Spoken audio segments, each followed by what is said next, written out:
So previously, CFRA had the highest price target at 530. Now Dan Ives is on the top. Of course, has an outperform rating. What we're seeing year after year is Tesla expand its lead over the rest of the competition. And by the rest of the competition, I mean every other automaker on Earth. All that and more. So let's get to it. Tsla is up in the pre-market somewhere around 0.75%, currently sitting at $415.45. Something tells me that Tsla might have a better day than normal. I wonder why. Could it be that the Tesla Model Y is getting a fabulous refresh? Wait a minute. Are you telling me that the highest selling vehicle in the world is getting a facelift? Well, that and a myriad of other features. But honestly, there is no greater feature than that of full self-driving. It really begs the question, which software update will be on these March release new Ys? As for me, my little version of 13.2.2.1 does me just fine. But it doesn't stop me from eagerly anticipating version 13.2.5.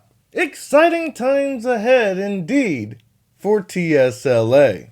Now look, it's been quite some time since I've come at you like this. Legacy news media cycle has been a bit slow, and the only real news is how capable our AI student driver is lately. Most of my videos have been tied up in seeing how this thing functions. Not only in my daily commutes, but we've also ventured out into the 610 inner loop here in Houston. As a matter of fact, I'm going back out there today, hopefully before we get 13.2.5. The news clips in this video is from a couple of days ago when Dan Ives upped his price target. Surprise, surprise. Let's see how the legacy news media reacts to this shocking development.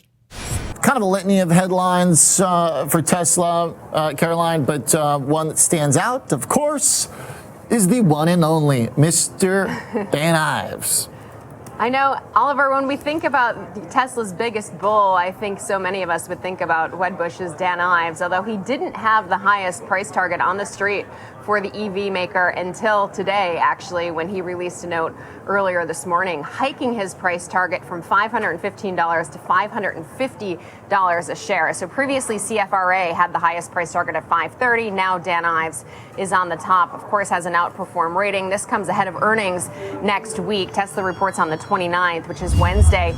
With earnings on the horizon, I'm sure there will be plenty of news outlets talking about Tesla, TSLA, and Elon Musk. As far as Dan Ives goes, him raising the price target should be a surprise to no one, as long as we've got a bullish chart for Tesla. The question that hovers around Dan Ives, however, is that when the stock turns, so does his price targets. There's very little conviction in the long-term thesis. It's easy to be a bull when the stock's up 100% year over year. But it wasn't that long ago when Tesla's greatest bull was sounding like a mediocre bear. Ives said he has growing confidence in the demand delivery story for 2025, and of course, draws his bullishness from fast tracking of autonomous under the new Trump administration, calls it the golden age of autonomous, has growing confidence that the next 4 years will be a total game changer for both autonomous and AI, and thinks that's actually worth at least $1 trillion for Tesla alone, which he's been saying. And he really says that Musk's bet on President Trump and the White House will be known as the bet for the ages. So Ives thinks that Tesla could reach a $2 trillion market cap by the end of this year. He says over the next 12 to 18 months, as autonomous takes shape, he calls the cybercap the golden goose of Tesla. At Tesla. Today, it's got analysts on the bullish side over at Wedbush, boosting its price target to a street high of $550. Now, Andy, Wedbush thinks that a looser regulatory environment under the Trump administration will help Tesla. In other words, push forward its AI and robotics plans. So, Andy, what are your thoughts on this?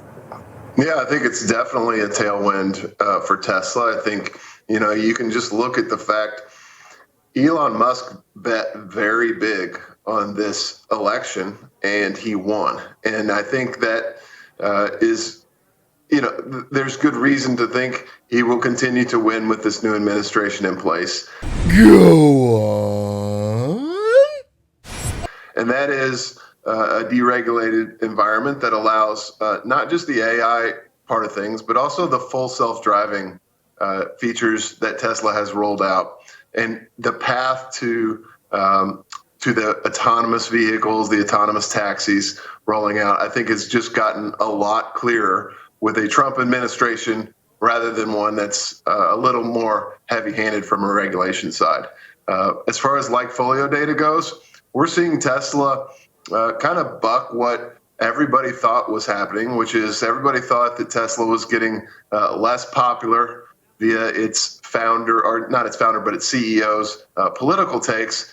What we're seeing is that web visits are up year over year. App usage is up year over year considerably. And we look at the app usage of Tesla as a really kind of cool metric in terms of Tesla being a viral kind of word of mouth product, because what Tesla's integrated into the app are some really cool features that pretty much no other car in the world has, such as the ability for the car to come pick you up from its parking spot to the door of the restaurant that you're just leaving. And so that type of word of mouth, viral type of feature set in the app is starting to grow in usage. And that means more and more people getting exposed to Tesla. So let's talk about this for a second. Web visits up year over year. It's not a whole lot, but they are up. The talk of Elon Musk isolating a portion of the country, a portion of the world with his political ideology may warrant some discussion, but numbers don't lie.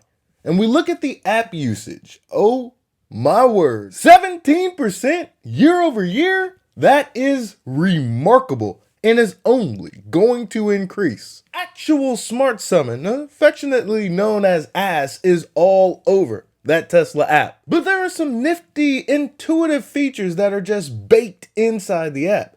And this is all before Tesla becomes an autonomous ride-hail service. I wonder what's going to happen to app usage when you're able to summon a vehicle and banish it when you're done with it.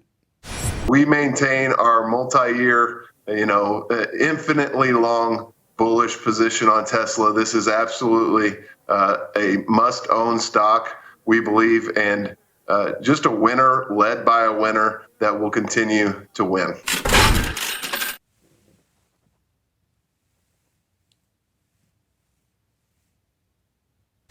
The tax credit that's going away and the EV mandate that Trump did away with. Elon Musk doesn't care about an EV mandate. If you're growing an organic company and your goal is to put out a $25,000 car this year, you don't care about a tax credit and you don't care about an EV mandate. You're growing organically. Preach. And the big prize, like you just mentioned, is full self-driving.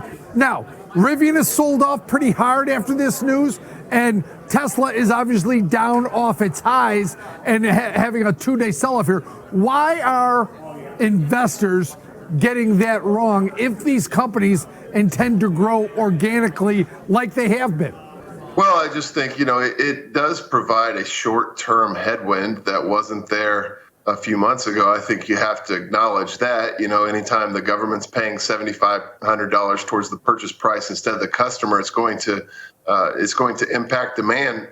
But, Tesla is in a unique position because, we don't really consider Tesla an EV company, really. We consider it an AI company at this point. The full self-driving is now to the point of being fairly incredible. And, what we're seeing year after year is Tesla expand its lead over the rest of the competition. And by the rest of the competition, I mean every other automaker on Earth. Ding, ding, ding, ding, ding. Tell him what he's won, Johnny. Your mother right. Tesla is a lion. And all of these other auto manufacturers, well, they're more likely wildebeests. What concerns the wildebeest does not concern the lion. If Tesla was just an automobile company, well, I guess they might be concerned about these EV regulations. But But Tesla's metamorphosis into something more than just an automaker, that should be in plain sight to most. But I look forward to the legacy media saying, wow, no one could have predicted what Tesla has become. And I think that the quality of the product starting to stand out to people in a way that makes it less about EV credits or EV mandates and more about just, like you said, the quality of the product and competing in the overall automotive market and soon to be the overall robo-taxi market, where I think Tesla has a much more significant lead than anyone's giving them credit for. Andy, okay, so to play devil's advocate here, if you will, because you said, in terms of the competitive landscape, they are still currently competing in the EV market. And, they had that year-over-year annual decline in deliveries, and that still did matter at the time when that came out. So when you have, you have extreme views on both sides of this, on both sides of Tesla. You have the critics who heavily criticize the company, and then you have those who are very bullish around the company. And one of the arguments on the critical side is, the delivery numbers do matter, and then the competitive landscape, especially last year, was challenged by pricing pressure, especially from Chinese EV makers. So how much does that matter now? Well, I think if you have a short-term window, then it definitely matters. I think if you have a long-term window, then I would say that, I'm extremely glad that we didn't listen to the critics of Tesla 5 years ago, 4 years ago, 3 years ago, 2 years ago, or today. I think that continues into the future. Get 'em! I think there will always be critics of Tesla because it puts out, what Elon loves to do is put out a really bold vision that has a big prize at the end of it and has a very short time frame attached to it, knowing that that coming up short on any or all of those metrics still puts that company in a superior position versus the competition. And so I think it's easy to criticize some of the ambitious plans that Tesla has. I think that you'll probably be right if you bet against the timelines that he puts out when he initially puts ideas out. But at the end of the day, is the company going to be better than its competitors? Is it going to be able to produce cars at far cheaper prices than its competitors? I mean, no one thought that the Model Y would be the best-selling car in the world when it first came out, but here we are.